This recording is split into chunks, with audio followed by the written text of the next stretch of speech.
আজকে জানুয়ারির 5 তারিখ 2025 সালে এই মুহূর্তে আমরা আছি ভারতের আসাম প্রদেশের গোয়ালপাড়া ডিস্ট্রিক্ট, যেটা শিমলুতলা, একটা চা বাগানের ভিতরে দাঁড়িয়ে আছি। অত্যন্ত সুন্দর একটা পরিবেশ। যেটা আমি বলতেছিলাম, এখানে এসে ধর্ম সম্পর্কে পৃথিবীতে মানুষের অনেক দ্বিমত আছে, ভিন্ন ধর্ম ভিন্ন মত। তো আমি সংক্ষিপ্ত পরিসরে সৃষ্টির মানে একমাত্র সকল সৃষ্টির মালিক একমাত্র আল্লাহ।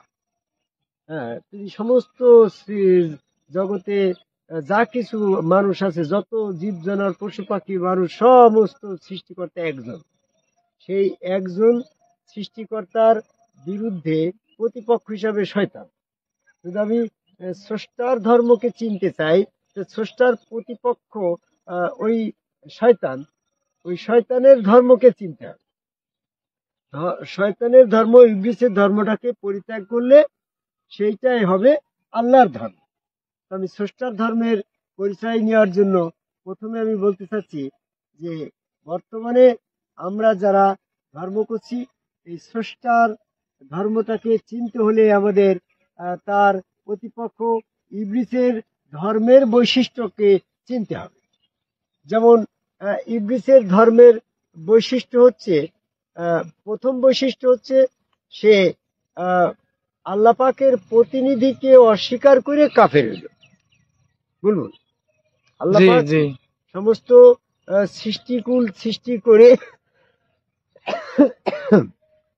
সমস্ত সৃষ্টি জীবজগৎ সৃষ্টি করে তারপরে তার প্রতিনিধি সৃষ্টি করার ইচ্ছা পোষণ করলো। সূরা বাকারার 30 নম্বর আয়াত। সমস্ত সৃষ্টির পরে এই মানব সৃষ্টি করলো সূরা সেজদার 7 নম্বর আয়াত। সৃষ্টি, অনেকে মনে করে যে মানুষই হয়তো আগে সৃষ্টি, জীব জানোয়ার পশু পাখি হয়তো পরে সৃষ্টি, কিন্তু না। জীব জানোয়ার পশু পাখি গাছপালা পৃথিবীর সমস্ত ইনস্ট্রুমেন্ট যা কিছু আছে সমস্ত তৈরি করার পরে আল্লাহ মাটি দিয়ে মানুষ তৈরি করার সিদ্ধান্ত নিবে। এই জীব জানোয়ার পশু পাখি গাছপালা এগুলা কিন্তু মাটি দিয়ে তৈরি নয়, এগুলা বলেছে হও, আর হয়ে গেছে। সূরা মরিয়মের 35 নম্বর আয়াত। এখন মাটি দিয়ে যখন মানুষ তৈরি করার সিদ্ধান্ত নিল আল্লাহ, এই জমিনে আল্লাহ পাকের প্রতিনিধি তৈরি করার সিদ্ধান্ত নিল। তো ইবলিস আল্লাহ পাককে স্বীকার করে, আল্লাহকে প্রভু বলে, সূরা হিজরের 36 নম্বর আয়াত। কিন্তু ইবলিস আল্লাহ পাকের প্রতিনিধি এই আদমকে আল্লাহর প্রতিনিধি হিসাবে বিশ্বাস করে না। এই জন্য সে ফেরেশতারা আদমের চেহারা আল্লাহর চেহারা, আদমের ভিতরে স্বয়ং আল্লাহ, আদম আল্লাহর প্রতিনিধি, এই তিনটে আদমের ভিতরে আল্লাহ পাকের স্বয়ং রূহ। এটা সূরা হিজরের 29 নম্বর আয়াত, সূরা সাদের 72 নম্বর আয়াত। এগুলো অনুসারে ফেরেশতারা ওই স্রোতে আল্লাহ বিশ্বাস করে সেখানে সেজদা দিল, আর ইবলিস প্রতিনিধি স্রোতে, রসুল স্রোতে আল্লাহ অস্বীকার করে কাফের হয়ে গেল। তো আমি বর্তমানে যারা এই বর্তমান ফিজিক্যাল রসুলকে বিশ্বাস করছে না, এরাই হচ্ছে ইবলিসের দল। কারণ বর্তমানে এক শ্রেণীর মানুষ আছে, যেমন বাংলাদেশে জামাত ইসলাম করে, চরমুনার পীর সাহেবের কাছে যায়, আরো পীর সাহেবের কাছে যারা যায়, তারা কিন্তু বর্তমানে রসুল আছে এটা স্বীকার করে না। তারা বলে মুহাম্মদ সাল্লাল্লাহু আলাইহি ওয়াসাল্লামই শেষ রসুল, এরপরে আর কোনো রসুল নাই। মুহাম্মদ সাল্লাল্লাহু আলাইহি ওয়াসাল্লামের পরে রসুল নাই, তার মানে রসুল রূপে আল্লাহ স্বীকার করার কোনো সুযোগ নাই। আর যারা রসুল রূপে আল্লাহ অস্বীকার করে তারাই তো কাফের। তাহলে রসুল যখন থাকছে তখন রসুল রূপে আল্লাহ বিশ্বাস করে সেখানে আদমকে ভাই সেজদা দিয়ে শয়তানের দল থেকে বেরিয়ে এসে আল্লাহর দলভুক্ত হওয়ার সুযোগ থাকছে। যখনই আমার রসুল থাকছে না, তখন রসুল থ্রুতে আল্লাহ বিশ্বাস করে সেখানে আদমকে ভাই আল্লাহকে সেজদার মাধ্যমে সেজদা না দিয়ে আমরা কাফের হয়ে যাচ্ছি, কাফেরের দলই থাকছি। তাহলে বর্তমানে যারা বর্তমান সম্মুখে উপস্থিত রসুলকে অস্বীকার করে, তারাই হচ্ছে শয়তানের দল, ইবলিসের দল। আর ইবলিসের দলের থেকে বেরিয়ে আসার জন্য, মুক্তি লাভের জন্য আমাদেরকে এখন শয়তান থেকে পবিত্র হওয়ার বিষয় রয়েছে।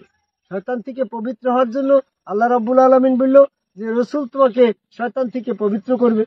রসুলই যদি আমার এখন না থাকে, তাহলে শয়তান থেকে মানুষ পবিত্র হচ্ছে না। সূরা বাকারা 151 নম্বর আয়াত, সূরা ইমরানের 164 নম্বর আয়াত, রসুল তোমাকে পবিত্র করবে। রসুলের কাছে যে যখন সেজদা ভক্তি দেওয়া লাগবে, রসুলের হাত আল্লাহর হাত বিশ্বাস করা লাগবে, সেখানে আল্লাহকে সেজদা করলে শয়তান থেকে মুক্ত হওয়া যাবে। এই ধরনের একটা সিচুয়েশন ইবলিস মানে না। এই জন্য বর্তমানে রসুল সম্মুখগুরু রসুল থাকার পরও এরা রসুলকে অস্বীকার, সম্মুখগুরুকে রসুল অস্বীকার করে কাফের হয়ে যাচ্ছে। কারণ এগুলাকে যদি স্বীকার করে তাহলে রসুলের হাত আল্লাহর হাত বিশ্বাস করা লাগে, সূরা ফাতির 10 নম্বর আয়াত। রসুলের পা আল্লাহর পা বিশ্বাস করা লাগে, রসুলের ভিতরে আল্লাহ স্বয়ং সক্রিয় আছে বিশ্বাস করা লাগে, রসুলকে আল্লাহ জ্ঞানে আনুগত্য করা লাগে, সূরা নিসার 80 নম্বর আয়াত। রসুলকে আল্লাহর মতো করে মহব্বত করা লাগে, সূরা ইমরানের 31 নম্বর আয়াত। রসুলকে যখন রসুলের ভিতরে স্বয়ং আল্লাহ সক্রিয় আছে, সূরা আনফালের 17 নম্বর আয়াত। তাহলে বিশ্বাস করলে যেখানে আল্লাহ বিশ্বাস করলাম, সূরা সাদের সূরা হজের 77 নম্বর আয়াত অনুসারে সেখানে সেজদার নির্দেশ আসছে। যেহেতু ইবলিস রসুল সুরত আল্লাহকে সেজদাই করবে না, বিদায় সে বর্তমানে সম্মুখগুরুকে রসুল স্বীকারই করবে। তাহলে বর্তমানে যারা বর্তমান রসুলকে অস্বীকার করছে এরা শয়তানের দল, আর যারা বর্তমান রসুলকে বর্তমান সম্মুখগুরুকে রসুল বিশ্বাস করছে তারাই হচ্ছে আল্লাহর দলভুক্ত। তাই আমি পৃথিবীর সকল মানুষকে শয়তানের দল পরিত্যাগ করে আল্লাহর দলভুক্ত হওয়ার আহ্বান করে আদমকাবাই সেজদাকারী একজন সম্মুখগুরু রসুলের কাছে বায়াত গ্রহণ করে সেখানে সেজদা ভক্তি দিয়ে ওই বর্তমান বাংলাদেশের জামাত ইসলাম, চরমুনা, ফুরফুরা, মানিকগঞ্জ, আটরশি সব আদমকাবাই সেজদা বিরোধী সম্মুখগুরুকে রসুল অস্বীকারী ওরা শয়তানের দল। ওই শয়তানের দল কাফেরের দল পরিত্যাগ করে আদমকাবাই সেজদার আহ্বান করে এই ভারতের আসাম প্রদেশের গোয়ালপাড়া ডিস্ট্রিক্টের শিমুলতলি শিমলিতলা এই থানার চা বাগানের পাশে দাঁড়িয়ে পৃথিবীর সকল মানুষকে শয়তানের দল পরিত্যাগ করে আল্লাহর দলভুক্ত হওয়ার আহ্বান করে আমার কথা শেষ করে জয় গুরু।